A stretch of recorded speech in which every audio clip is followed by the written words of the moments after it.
Well, NATO member Poland is sending 10,000 soldiers to its Eastern Europe, where nearly 2 years after the Russian invasion of Ukraine, thousands of U.S. soldiers are guarding NATO's eastern frontier and training hard to resist any attack there. World War III. Ito ang isa sa mga kinatatakutan na pangyayari na maaring mangyari anytime. At ang mga bansa ay naghahanda na laban sa mga kalaban na bansa. At ang pinangangambang Russia ay tila baga kakaiba ang kanyang pagka-agresibo sa pananakop sa iba't ibang dako ng mundo. At nabalitaan natin ang patungkol sa mga pagpapadala ng ibang mga bansa sa mga borders ng mga bansa katulad ng China at India. At ating pag-uusapan ang ginawa ng Poland na pagpapadala ng hanggang sa 10,000 na sundalo sa hangganan kasama ang Belarus. Atin itong pag-usapan, mga kaibigan.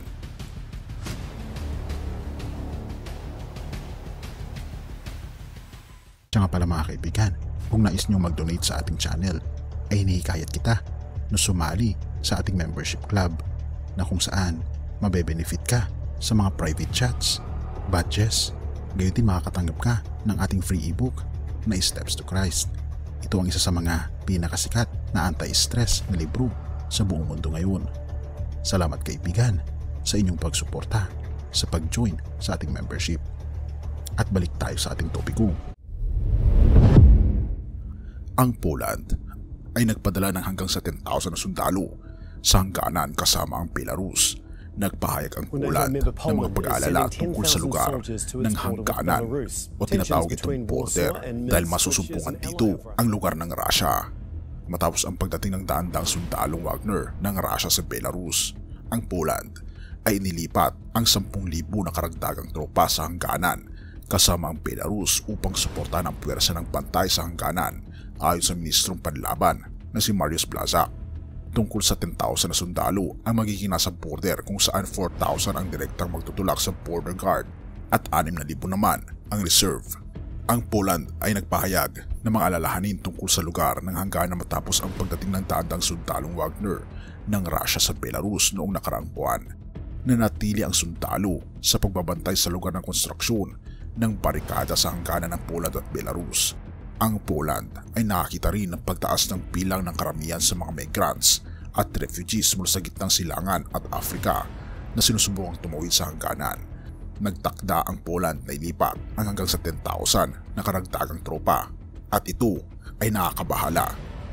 Lalong nag-aalala ang Poland patungkol sa lugar ng hangganan matapos ang pagdating ng daang-daang puwersa ng Russia dahil makikita natin mga kaibigan na ang Poland ay kasapi sa NATO na kaanib ng ilang mga bansa sa Europa, ganun na rin ng United States of America, Canada at United Kingdom. At napakahalaga ng lugar ng Poland upang limitahan ang paglabas ng puwersa ng Russia patungo sa iba't ibang lugar ng Europa. At kung ating makikita, napakatindi ng mga pangyayari ngayon na ang Russian President na si Vladimir Putin ay kinagawa niya ang lahat ng kanyang gagawin upang sa ganun ay masakop ng buong puwersa at talunin ang NATO. Ngunit ito ang binabanggit ng malalakas-sulatan.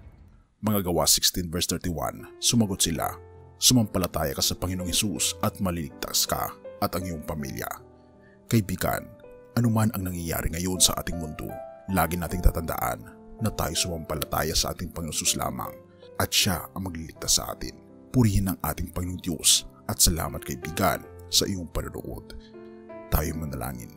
Ama naming banal, mga Panginoon naming Diyos, kami po'y lubos na nagpapasalamat sa inyo pong pagmamahal sa amin. Nakikita po namin, Panginoon, ang matitinding mga puwersa at tensyon sa pagitan ng mga bansa. Ngunit kami po'y nagpapasalamat dahil mayroon pong Panginoon Jesucristo na siyang tunay na magbibigay sa amin ng kaligtasan. Tulungan kami, Panginoon, at iligtas ang iyong bayan. Gabayan kami at bigyan ng mapayapang pag-iisip at puso. Salamat po, Panginoon, at patawarin po kami sa lahat ng aming pagkukulang at pagkakasala sa pagkatapos sa matiling sa matamis na pangalan ng aming Panginoon Hesus. Amen.